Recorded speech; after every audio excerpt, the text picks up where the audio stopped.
Sorry, card ran out. Anyway, night scene fireworks, wide angle, no macro function. I mean, if you're living in a much like dogs mentality, how can you not like Jar Jar Binks? I'm thinking, you know, if you like animals and dogs and cats and things like that, you... So what, is there a divide between Star Wars aficionados that just don't like dogs and cats? Just don't like animals in general? I don't know. But anyway, I've just wiped a few little spotted Dalmatian. Looking for his master or mistress. So yeah, anyway, we're just going to go back to the car and I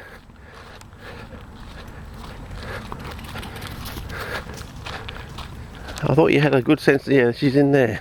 I thought you're supposed to have a good sense of smell. Anyway, hopefully the car's still there. Not a burnt out smoking ruin. Oh, the last few rays of the sun. Yeah, we like that. We live for the sun. Wasn't that produced by Brian Wilson? Wasn't he? Not he's in the behind the control booth, actually producing that. We live for the sun. Yeah, you know, it's not.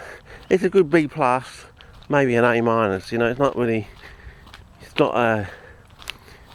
I wouldn't say it's a perennial number one. It's a perennial teaser sort of thing. It could almost be a number one. You know, not quite. It doesn't have a. It's got a good sound to it, but not enough pizzazz in it. You know. Je ne sais quoi. You know that thing that the perennial number ones have. They have that sort of. It's all like a sound quality to them. You know. They have. It's sort of like a sound quality that makes them, you know, they could be talking about, like there was that I sailed away in a boat in China or something. It has a good sort of sound and feel to it, sort of thing, you know. Yeah, the words are absolute rubbish, but yeah, I'm never gonna, what's it, walk backwards or something, whatever the song is about. Yeah. Anyway, keep moving forward or something. Moving. Anyway, whatever that song is. But you see, with night scene fireworks, I can't. This will probably be all out of focus. If I go in for a close-up on the verbiage, it will just be probably out of focus. I'm assuming so. I don't know. I can read it through the viewfinder. So maybe there's something wrong, or I was doing something wrong. Anyway, back to the car, and we'll probably just end the clip. Quickly swig my coke and we end the clip driving out, I suppose, on night scene fireworks through the window with no macro function, and see what that looks like. Home, James, as I say. So yeah.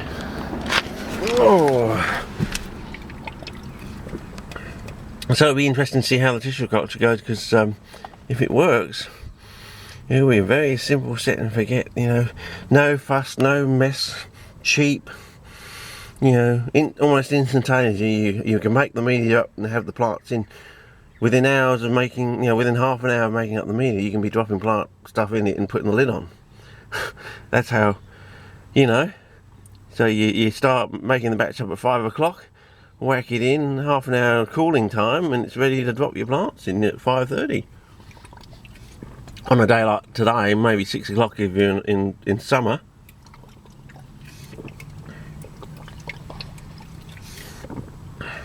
But isn't that what you want? But the real test will be the Sarracenia. If we can get some growth out of Sarracenia squares.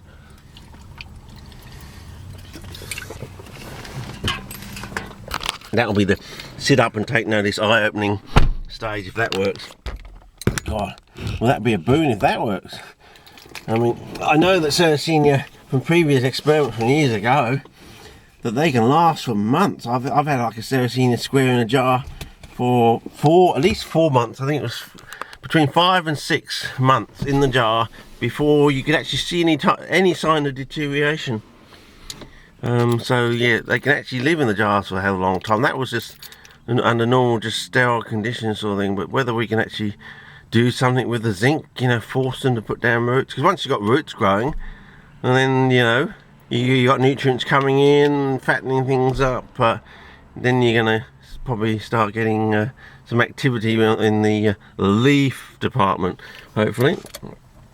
And I don't know how small you can make the square. Maybe that's the trick. The squares are just too big. You got to do them on like a ½ centimetre size or something like that. And you force the buggers to grow. It's sort of like a, you know, proliferate or perish sort of, proliferate or die situation. But I'm just going to quickly maybe I need to go back first. I'll go into one of these posts. Yeah.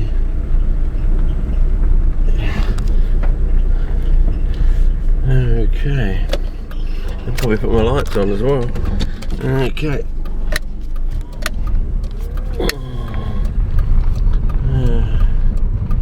Okay, well, that's about it for this one, I think. So we've done Tangari later in the season than we wanted to.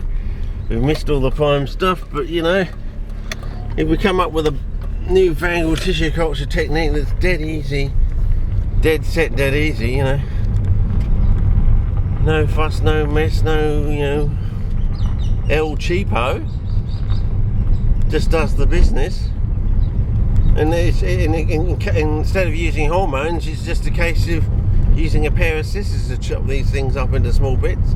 A scalpel would probably be better, but I don't know. Can you get away with using a pair of scissors? You know, cut your Sarracenia leaves into what you know, 2mm strips or something, and have, you know, a couple, you know, what do you want, like a 2-inch 2mm strip when you get like 3 plants coming off of it? You know, you've got a plant. I mean, that's what I'm saying. You know, who cares how many plants you get? You just make up more jars anyway. So what's going on here? Anyway, over and out.